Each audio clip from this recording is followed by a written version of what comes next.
Hello, and welcome back to Hydroponics Daily. We previously did an episode with my colleague Matthew about trends in the hydroponic sector in 2025.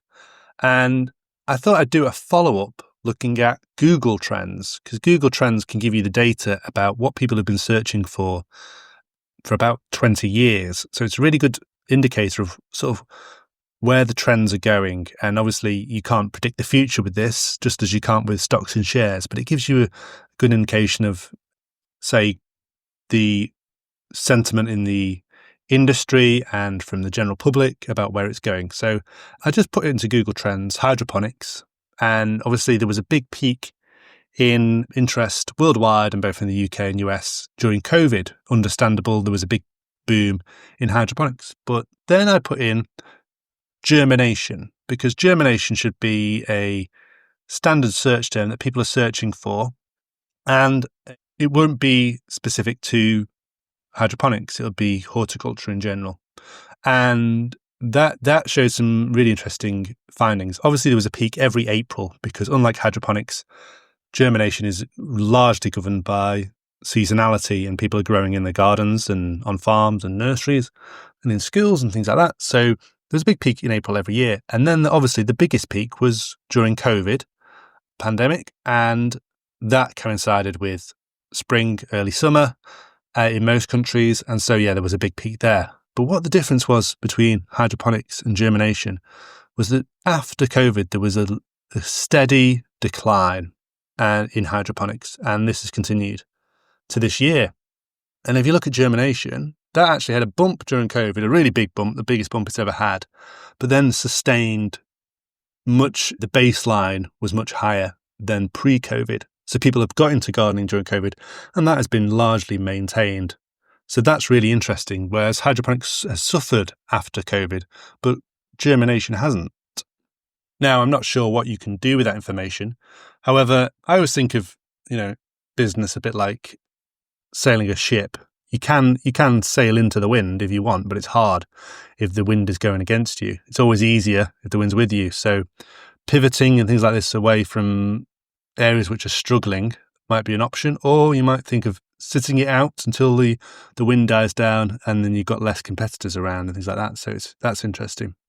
Then I started to search for some other topics on Google Trends, and I looked at HPS, high pressure sodium lights versus LED. And that was really interesting because obviously you'd expect LEDs to, really be increasing in search terms, but there was more to it than that. LEDs actually had a peak during COVID, and even though we've seen loads more cheaper LEDs come onto the market in hydroponics, there's still nowhere near that level that it was during COVID.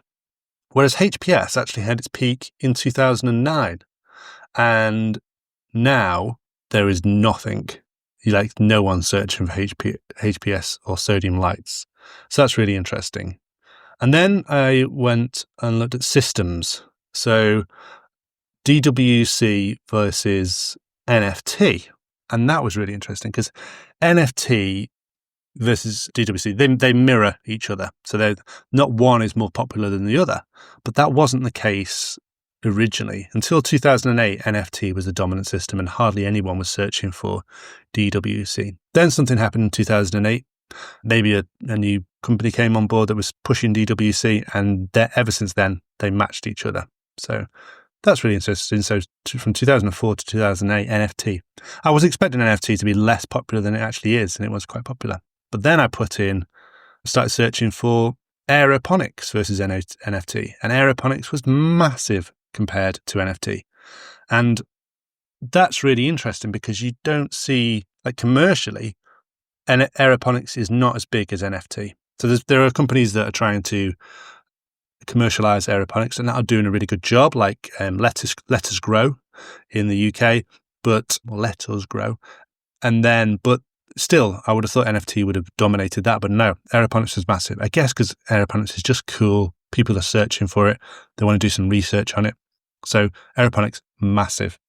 So that's something if you're in hydroponics and you're developing systems, that's something to look at.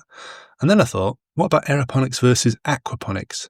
Well, aquaponics blew aeroponics out of the water, and that was even by far the most searched term. And aquaponics had its biggest peak in 2013. Something happened in 2013 that caused loads of people to research aquaponics. I don't know what that is, but that's really interesting.